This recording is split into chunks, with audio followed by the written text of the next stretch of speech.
Ex-House Speaker Martin Romualdez showed up on his appointment with the Independent Commission on Infrastructure panel earlier today, with whom he disclosed details on the process of deliberations and ratification of the GAB and cited House members involved in the process. He is expected to return for more questioning but insists he has nothing to hide, even as he claimed no control and idea of his former MIA colleagues' whereabouts, as our Harley Balbuena reports.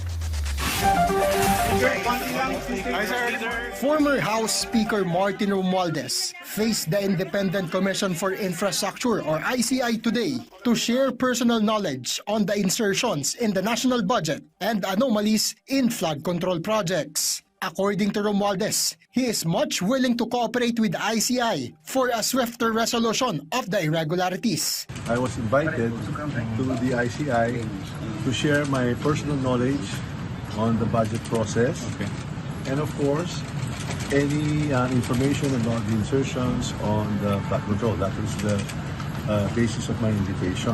The former House leader also insisted that he has nothing to hide and not the political noise or baseless accusations, but rather the evidence will show the truth. He is also open to release to the public his statement of assets, liabilities, and net worth, or SALN. Romualdez is also open to return to the ICI if he is again invited. But however, he defers to the commission the fate of his former fellow lawmaker, the resigned Representative Zaldico. As expected, Zaldico was a no-show in today's ICI hearing. Hence, the commission is already studying filing a petition in court to cite him in contempt. ICI meanwhile says that the information Romualdez disclosed in the closed-door hearing will be valuable in their investigation, especially the names he mentioned that were involved in the budget process, and they are next on the summon list of the ICI.